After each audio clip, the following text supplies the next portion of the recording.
Assalamualaikum warahmatullahi wabarakatuh. Halo semuanya, selamat datang di tutorial kelas manajemen keuangan atau biasa kita diketahui sebagai financial management tutorial kelas semester ganjil 2021. Perkenalkan, nama aku Riza. Di sini aku selaku tutor untuk kelas ICT pada mata kuliah manajemen keuangan atau biasa disebut financial management. Nah, gak perlu lama lagi, kita langsung aja masuk untuk pembahasan soal tutor. Nah, yang pertama ini ada soal tutor mengenai cost of debt. Alphatech Finance Company needs to raise $800,000 to improve the position of cash. It has decided to issue a $1,000 par value bond with 15% annual coupon rate and 5-year maturity. The investor requires 16% rate of return. Dari data-data ini kita ketahui nih bahwa Alphatech Finance Company itu tuh perlu meningkatkan atau mengembangkan sebesar $800,000 untuk mengimprove posisi cashnya mereka.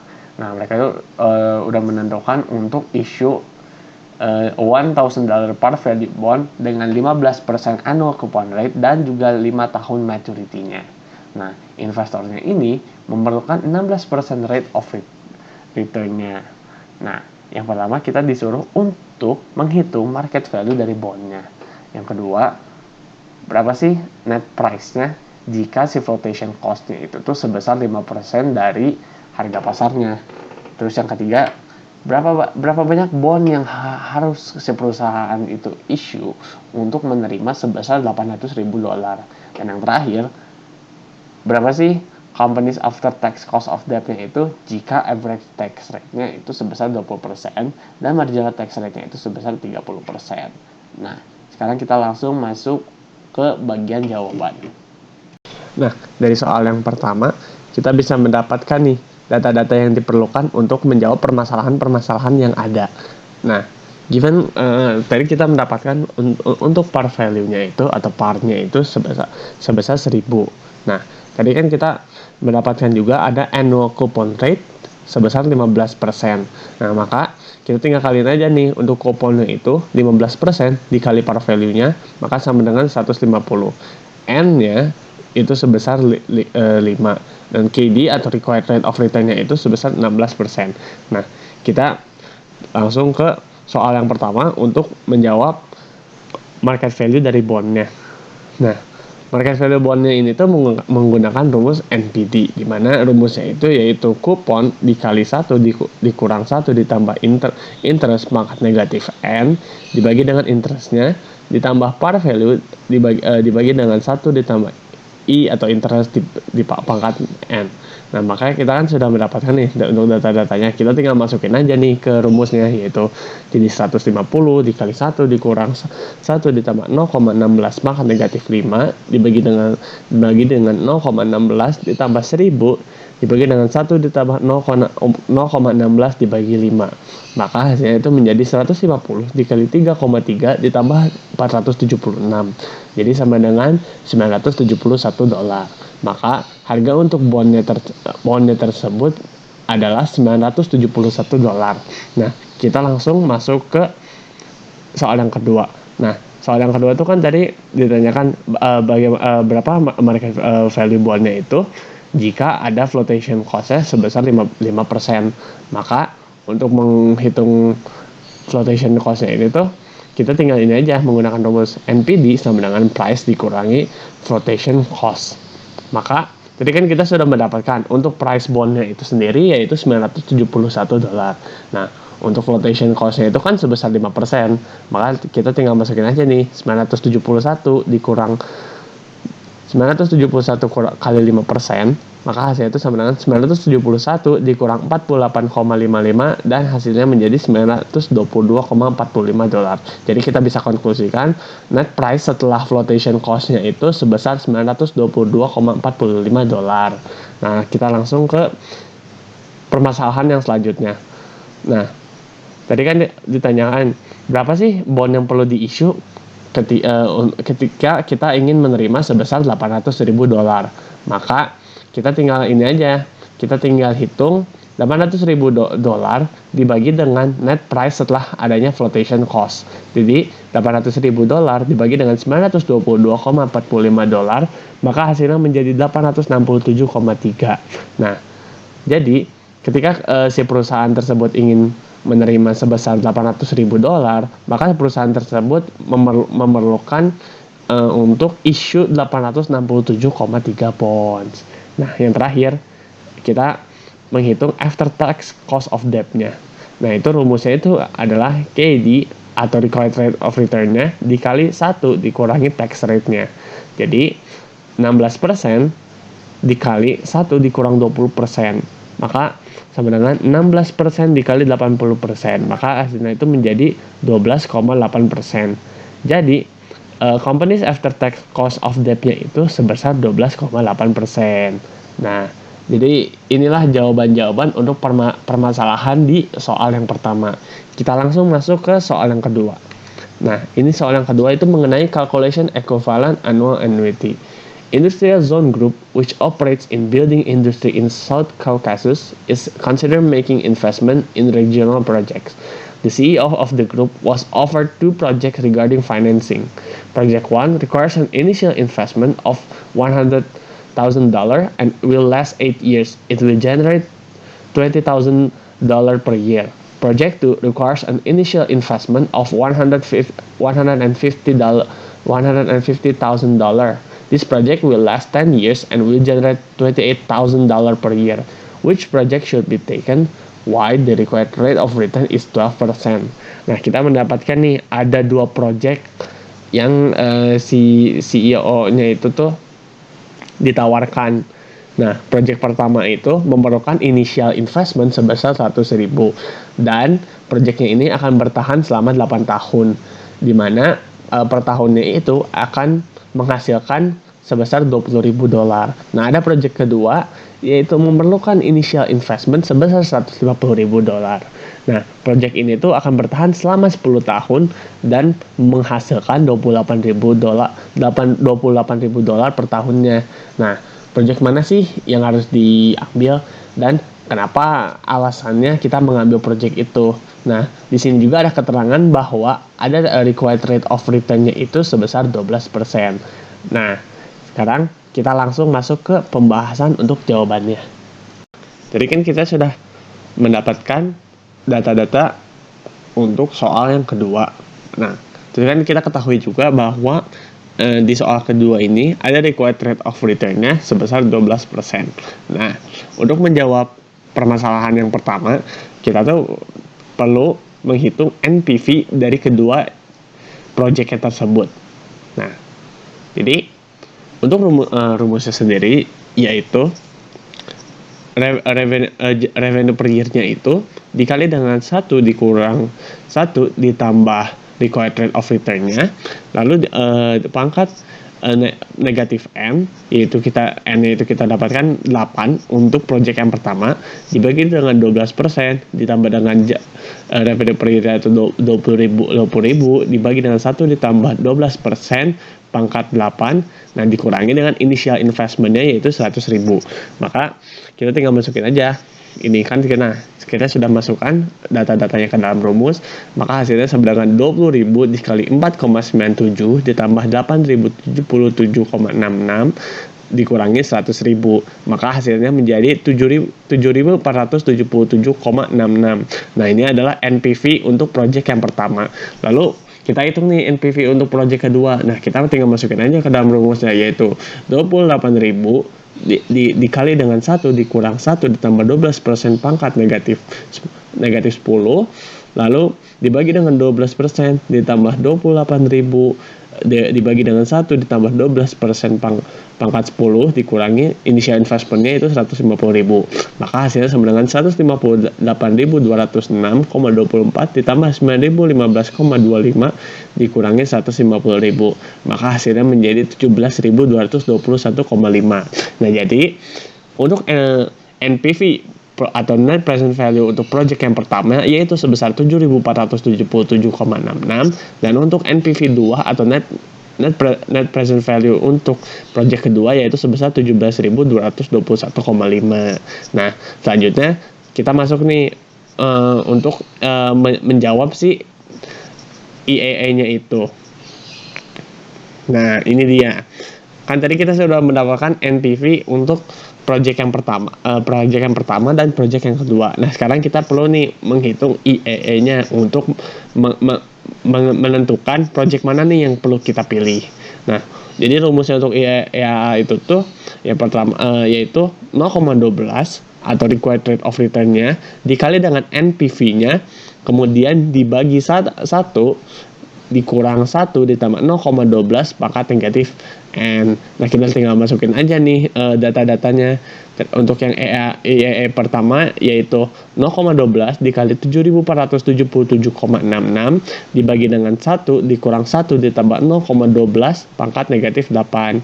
Maka hasilnya menjadi 1.495,532. Untuk IEE yang kedua yaitu sama dengan 0,12 dikali 17.221,5 dibagi dengan 1 dikurang 1 ditambah 0,12 pangkat negatif 10, maka hasilnya menjadi 2066,26. Maka IEE untuk yang pertama yaitu sebesar 1495,532 dan IEE yang kedua itu sebesar 2066,26. Maka konklusinya adalah jadi project yang harus kita pilih adalah project yang kedua, karena project yang kedua ini memiliki equivalent annual annuity yang lebih tinggi dibandingkan project satu, di mana equivalent annual annuity untuk project kedua ini 2066,26 dan equivalent annual annuity untuk project yang pertama ini 1495,532. Jadi kita pilih yang kedua karena memiliki equivalent annual annuity yang lebih tinggi dibanding yang pertama. Nah, jadi itulah untuk soal yang kedua untuk pembahasannya dan juga konklusinya. Sekarang kita langsung masuk ke soal yang ketiga. Nah, soal ketiga ini mengenai operating leverage. The Charles Distributing Company manufacture an assortment of cold air intake system for high performance engines. The average selling price for the various units is $600. The associated variable cost is $450 per unit. Fixed cost for the firm average $200,000 annually. Now, what is the break-even point in units for the company?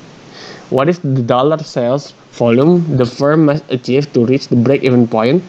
What is the degree of operating leverage? In example, the ratio of the percent change in EBIT divided by the corresponding percent change in sales for production and sales level of 5,000 units for the firm. What will be the projected effect on earnings before interest and taxes if the firm's sales level should increase by 20% from the volume noted in part C?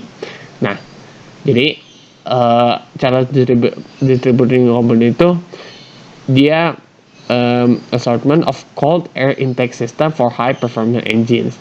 Nah, mereka itu mempunyai average selling price sebesar $600. Mereka itu mempunyai juga variable cost sebesar $450 per unit dan fixed cost-nya itu sebesar $200.000 annually atau per tahunnya. Nah, kita tuh diminta yang pertama mencari break even point unit si company-nya. Terus juga kita yang kedua diminta untuk mencari dollar sales volume the firm must achieve to reach the break even point. Yang ketiga ini kita harus mencari degree of operating leverage-nya. Dan yang terakhir itu, what will be the projected effect on earning before interest and tax if the firm's sales level should increase by 20% from the volume noted in part C. Nah, jadi ini untuk data dan juga permasalahan dari soal yang ketiga. Kita langsung masuk ke pembahasannya. Nah, untuk soal yang nomor 3, kita kan sudah mendapatkan data-data yang diperlukan. Nah, kita mendapatkan untuk variable cost-nya itu sebesar $450, untuk price-nya itu sebesar $600, dan untuk fixed cost-nya itu sebesar $200.000. Nah, kita langsung aja nih gunakan data-data ini untuk menjawab permasalahan-permasalahan yang ada.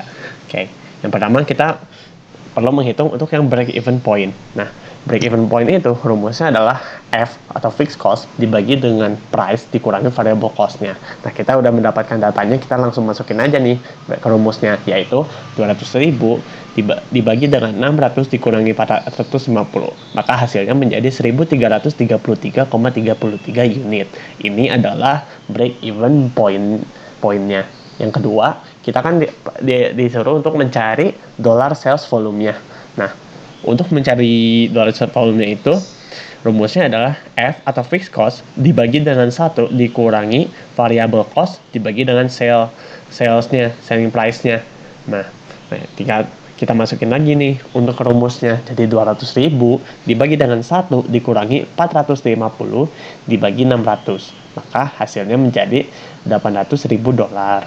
Nah, selanjutnya kita ke bagian yang C. Nah, di bagian C kita itu disuruh untuk mencari degree of operating leverage-nya.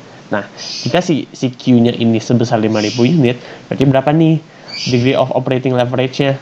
Jadi degree of operating leverage-nya itu rumusnya untuk mencarinya yaitu Q dibagi dengan Q dikali dengan P dikali V dibagi dengan Q dikali P dikurangi V dikurangi F. Nah, Q ini adalah quantity ya.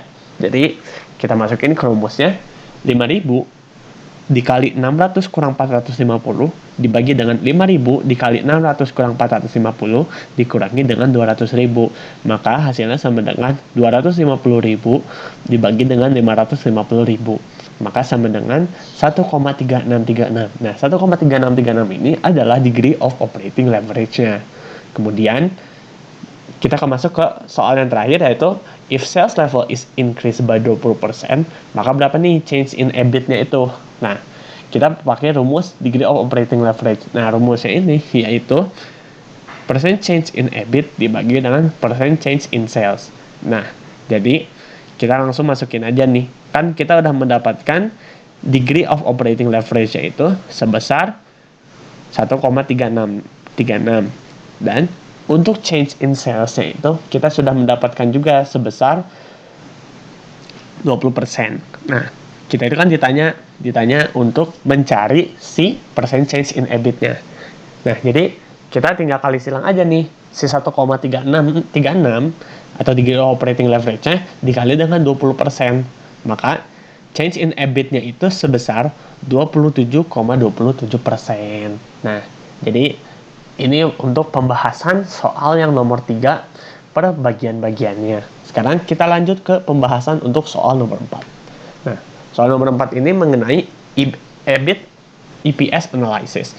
Matt and Paige Taylor are not only husband and wife, but entrepreneurs who have established 3 successful businesses. The proposed plan for their latest effort involves a series of international retail outlets to distribute and service a full line of ingenious home garden tools. The stores would be located in high-traffic cities in Latin America such as Panama City, Bogota, Sao Paulo, and Buenos Aires. The entrepreneurs have proposed 2 financing plans. Plan A is an all-common equity structure. $5 million will be raised by selling 160,000 shares of common stock.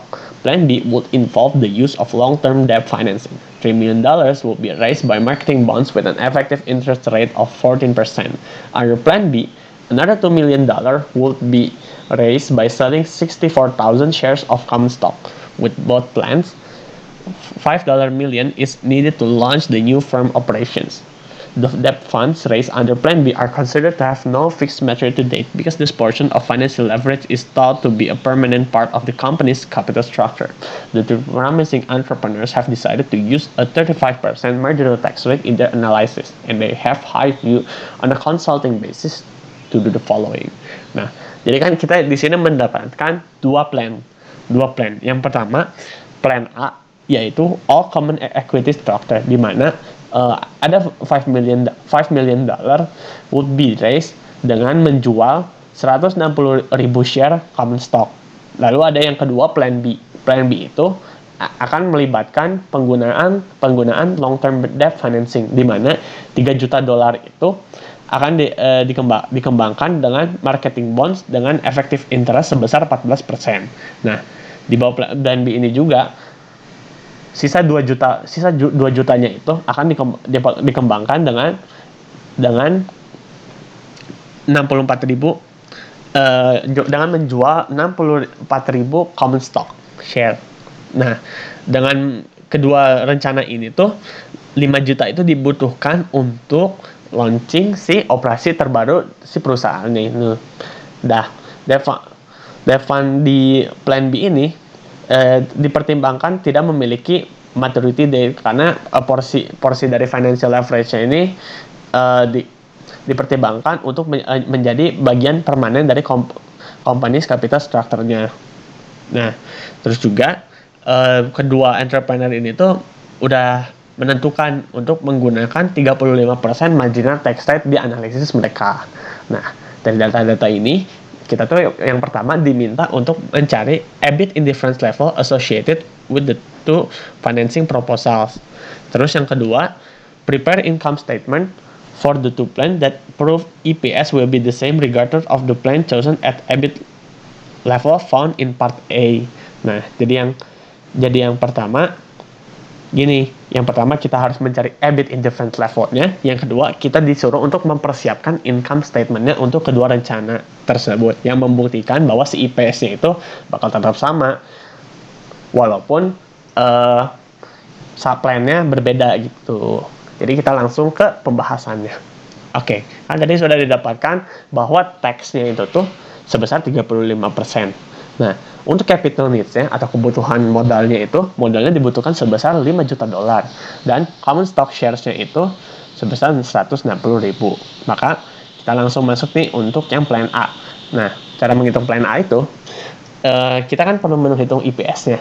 Nah, EPS-nya itu kita dapatkan dengan rumus yaitu X dalam kurung 1 kurang T dibagi S atau X dikali 1 kurang T per S. Nah, X-nya kan kita tidak ketahui, maka X-nya dibiarkan tetap X saja. Nah, tadi kan T-nya itu atau tax-nya sebesar 35% dan common stock shares-nya itu tuh untuk plan A itu sebesar 160.000.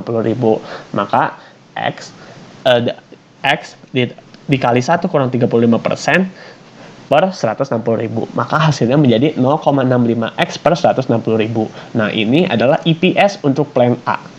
Kemudian kita masuk ke plan B. Nah, untuk komposisi modal dari plan B ini tuh terbagi dua, yaitu common stock dan juga long term, dimana untuk common stocknya ini tuh sebesar 2 juta dan untuk long term debt financingnya itu tuh sebesar 3 juta. Nah, common stock share untuk plan B ini yang dijual itu sebanyak 64.000. Nah, interest rate-nya kan untuk long term debt financing-nya tadi kita sudah ketahui sebesar 14%. Maka 14% ini kita kalikan dengan capital composition untuk long term. Maka 14% dikali 3 juta hasilnya itu menjadi 420.000. Nah, karena ini ada dua metode, yaitu yang pertama menggunakan common stock dan yang kedua common stock dan juga long term debt financing, maka untuk EPS-nya rumusnya menjadi X dalam kurung X dikurang C terus dikali dalam kurung 1 dikurangi T dibagi per S. Nah, kita tinggal masukin aja nih. Tadi kan kita sudah mengetahui untuk C-nya atau kuponnya itu sebesar 420.000. Maka X dikurangi 420.000 dalam kurung 1 dikurangi 35% per share-nya itu untuk plan B itu sebesar 64.000. Maka hasilnya akan menjadi 0,65 kali X dikurangi 420.000 per 64.000. Nah, lalu untuk menghitung indifference level-nya itu kita menggunakan plan A itu sama dengan plan B. Maka kan kita mendapatkan nih 0,65x per 160.000 sama dengan 0,65 kali x dikurangi 420.000 per 64.000. Maka kita akan mendapatkan nih hasilnya x sama dengan 2,5x dikurangi 1.050.000. Nah, kita pindahin yang sama x dengan x, terus yang 1.050.000 itu kita biarkan saja. Jadi selanjutnya itu menjadi 1,5x sama dengan 1.050.000. Nah, tinggal deh x-nya itu jadi untuk menghilangkan ininya. Jadi 1.050.000 dibagi dengan 1,5, maka x-nya itu akan menjadi 700.000. Jadi indifference levelnya itu untuk EBIT-nya itu sebesar 700.000. Nah, kemudian kita langsung ke bagian yang B. Bagian yang B adalah kita harus mempersiapkan income statement untuk mengetahui bahwa si IPS-nya itu akan tetap sama walaupun plan-nya itu berbeda. Nah, plan kan tadi sudah didapatkan nih untuk indifference levelnya itu tuh sebesar 700.000. Maka untuk EBIT-nya untuk plan A dan plan B itu tuh sebesar 700.000. Nah, EBIT itu adalah earning before interest and tax. Nah, kan tadi kita dapatkan nih untuk plan A itu kan tidak ada interestnya sama sekali. Namun untuk plan B itu kan tadi ada interest rate sebesar 14%, yang dimana kita mendapatkan interest rate-nya itu adalah 420.000. Maka untuk plan B itu kita perlu mengurangi si EBIT-nya ini dengan interestnya. Nah, berarti 700.000 dikurangi 420.000. Maka hasilnya untuk EBT-nya untuk plan A karena tidak ada interestnya sama sekali, maka EBT-nya atau earning before tax-nya itu tetap sama 700.000. Nah, untuk plan B karena tadi ada interest sebesar 420.000, maka hasil untuk earning before tax-nya itu sebesar 280.000 gitu. Nah, kemudian kan kita sudah earning before tax-nya. Nah, kita kan tadi mendapatkan bahwa untuk tax-nya ini, untuk kedua plan-nya itu sama, yaitu 35%. Nah, untuk tax-nya ini 35% diambil dari si earning before tax-nya ini. Maka untuk tax-nya, untuk plan A, jadi 700.000 dikali dengan 35%, maka hasilnya sama dengan 245.000. Untuk plan B, 280.000 dikali 35%, maka hasilnya sama dengan 98.000.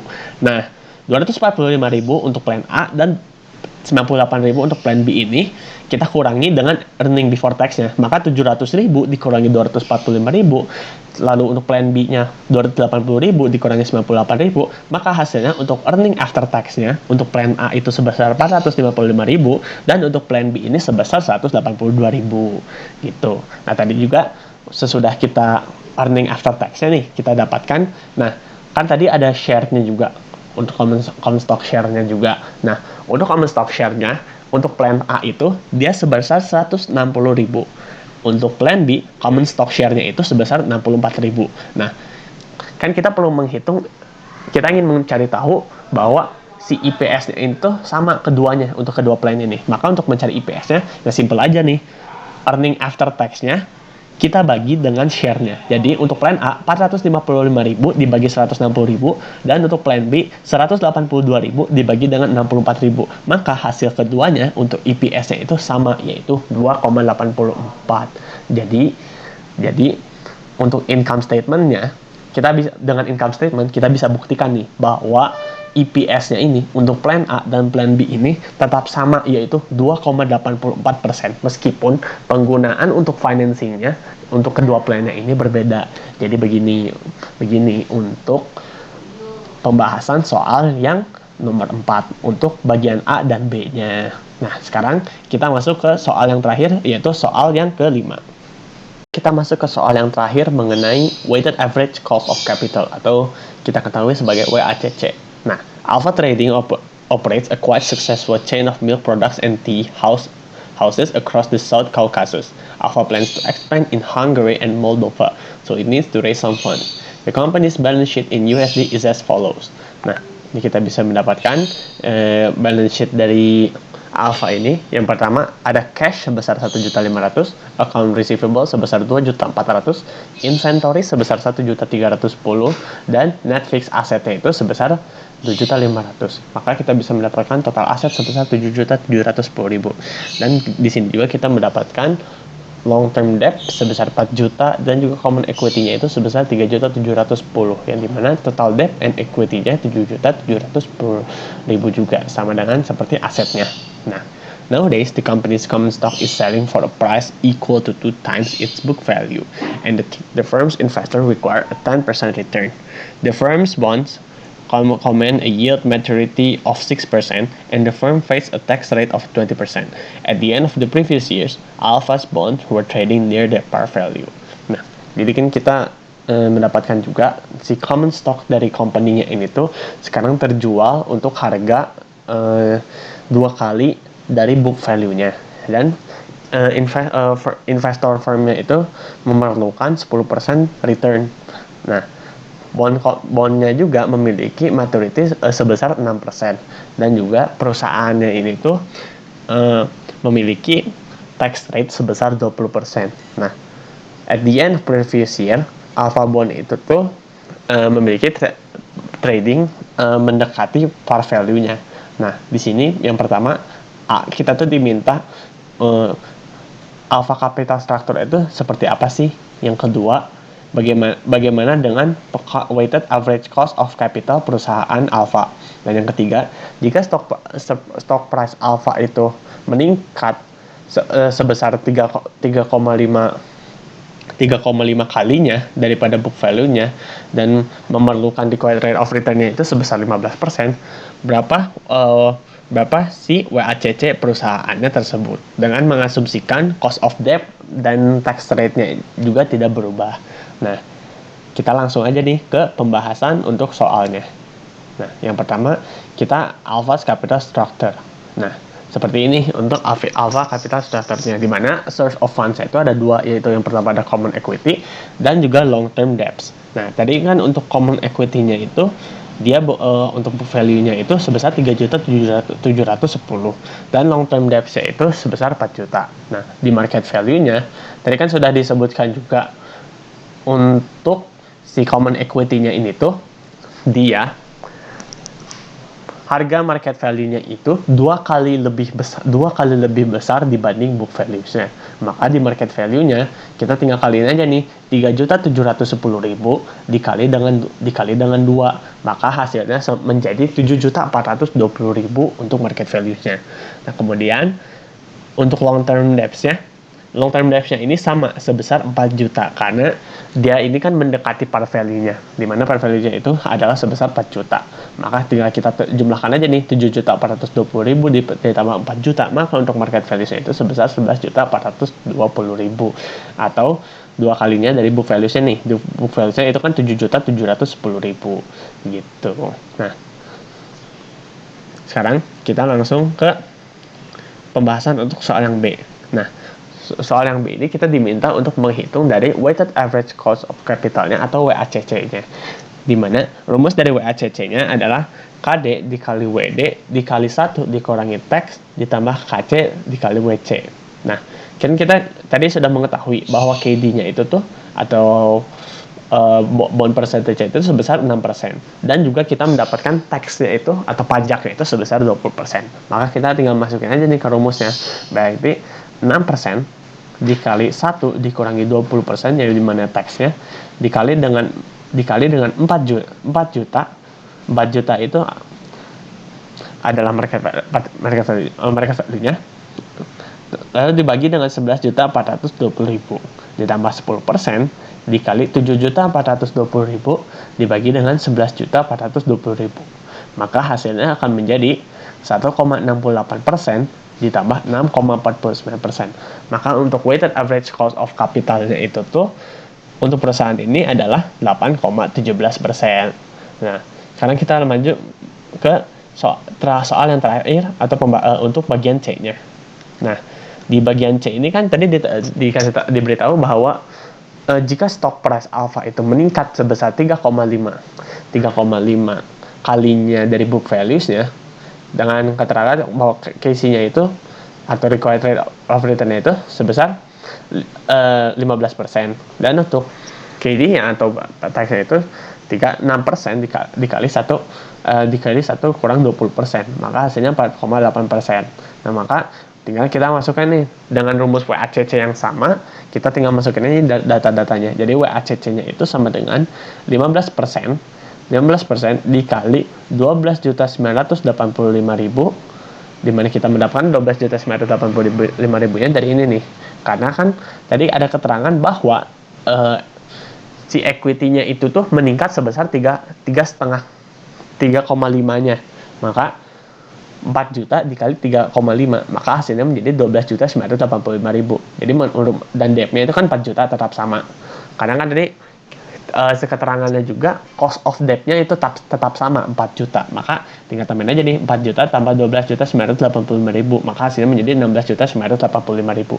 Nah, tinggal kita masukin ini ke rumusnya. 12.985.000 dibagi dengan 16.985.000